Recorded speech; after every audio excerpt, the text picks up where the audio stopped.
Hey YouTube, what's going on? So glad that you came back. If you're a longtime viewer, if you're new, welcome. The name of this channel is There Has to Be Something More, and I'm your humble host, Scott Moore. And at this channel, we talk about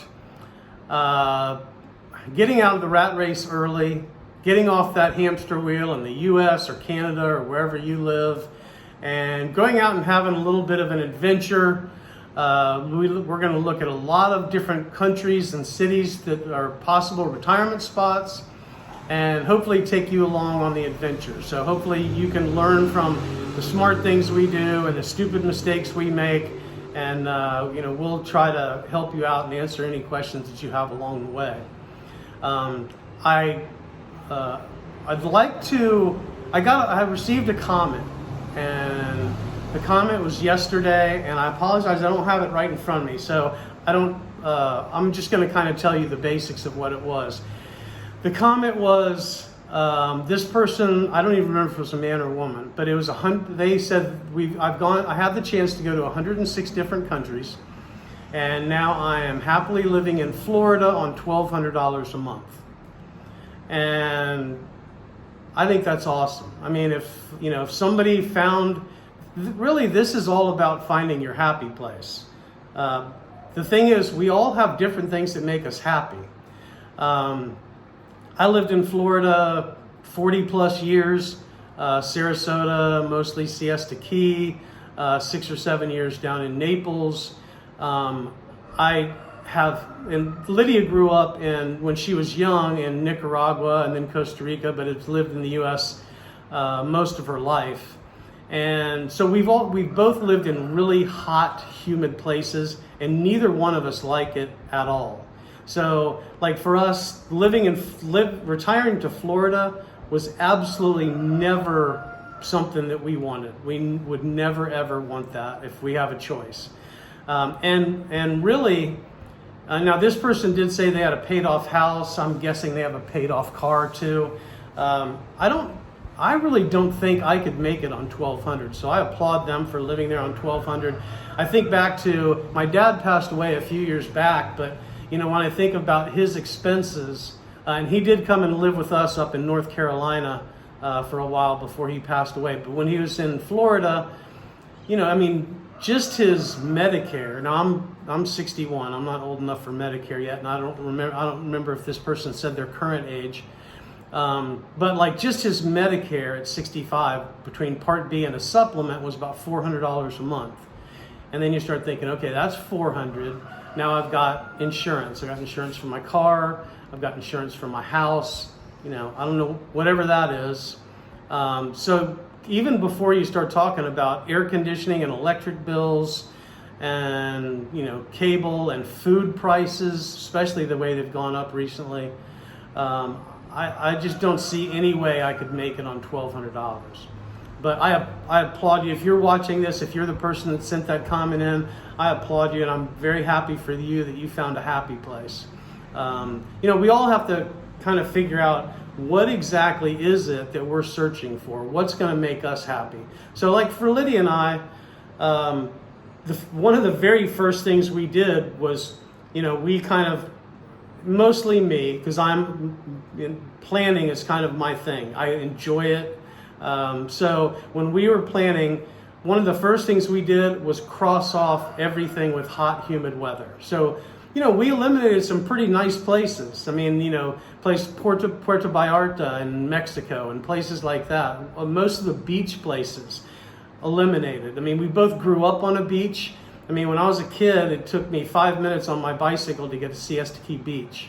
And Lydia lived like 3 minutes from the Pacific Ocean in Nicaragua. So we've done the beach. We are more mountain, cool weather people. I mean, when we wake up in the morning and open the door and a cool breeze blows in, that puts a smile on our face. So, that was one of the first things that we decided was what's going to make us happy? Cool weather. So we wanted cool weather. We wanted a safe place, relatively safe. I mean, we're not too squeamish. We've been to some, places that some people wouldn't go before. But, some place with relative safety. We wanted to feel comfortable.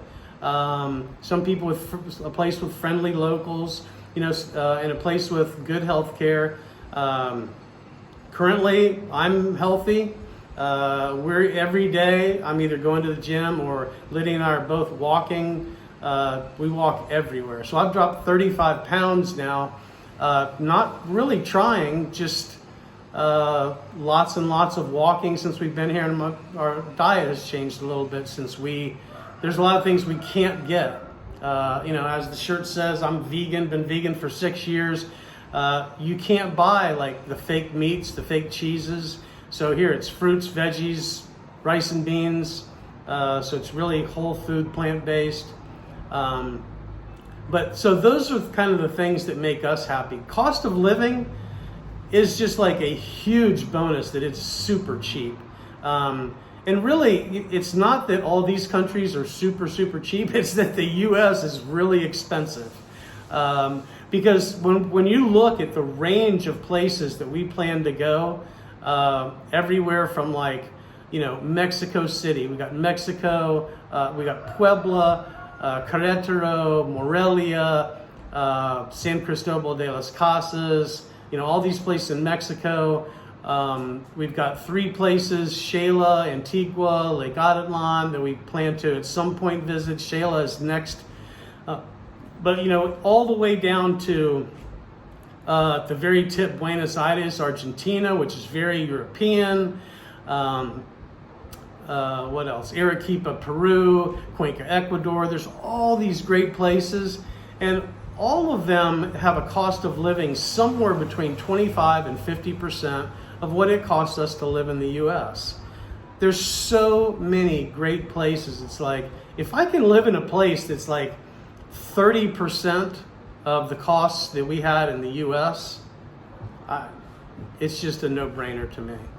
So, and along the way, we just don't want, Lydia and I have both seen everywhere that we want to go in the U.S. We didn't go to every state, but we've been to most states, and we did a lot of traveling around the U.S., 15 other countries, so we didn't get to 106 like this person. And maybe if we would have gone to 106 already, who knows? Maybe we would want to go back to the U.S., but I have no plans to ever go back to the U.S. I want to travel as long as I can and then pick my favorite spot. And I'm sure I'm going to find a spot that I really, really love. But if I stay there for a year or two and fall out of love with it, then it'll be going to choice number 2. I don't see myself ever living in the United States again. Now, my mom and brother still live in Florida. They're still in Sarasota.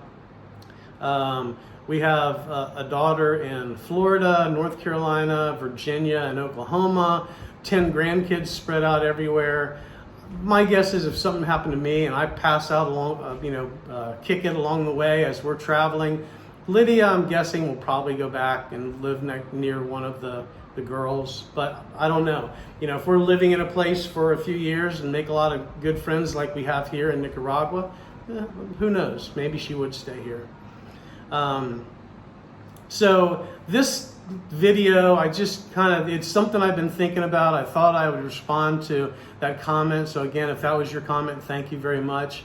But yeah, it's all about, we all have to kind of look inside ourselves and decide what it is that makes us happy. When I look back at the first 60 years of my life, not everything, but most of the really happy memories that I have had something to do with travel and going somewhere. I mean, when I think of the top 10 or the top 20 things that I, look back on and say, wow, that was so cool. I'm so glad I did that. Most of it involved travel.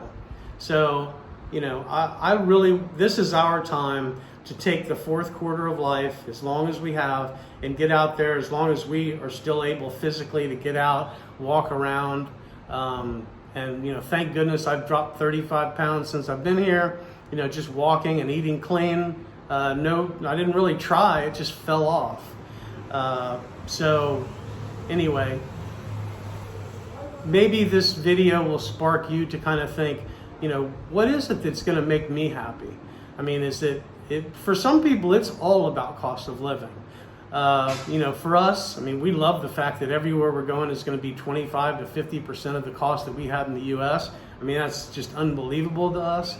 But it's a cool factor. But we also want to find a place that's fun, that's cool, that's friendly people. There's always stuff to do, making some great friends. It's got a good hospital close by, all these things. That's what we're looking for. So hopefully, if you stick with us on this channel, and again, this channel was originally meant to be kind of like a video scrapbook for our kids and grandkids. We've never, ever in a million years thought we'd be up to almost 350 subscribers now already. So thank you so much. If you haven't subscribed yet, please hit the like button and subscribe. It really helps us out. But hopefully you're going to follow us on our journeys. Maybe you're going to see a city that you really, really like. Maybe you are going to learn a few things from our mistakes as we go through. Like if you watch the video on doing the Visa border run that I did recently, where everything really, there was only one thing that I should have done differently, but maybe you'll learn from our mistakes. So thank you so much for watching. We really appreciate it. Hope you're having a great day. And just remember, if you're bored, you need an adventure, you need a lower cost of living maybe so you can get out of the rat race early. You don't want to wait 3, 4, 5, 6, 7 years like I would have had to have done. I mean, I would have had to work for another 6 or 7 years in the U.S. to retire there if that's what we wanted to do. There was no way I was going to do that. So if you're in any of those situations, hope you enjoy the channel. Hope you get something out of it. And remember, if you're bored, there has to be something more.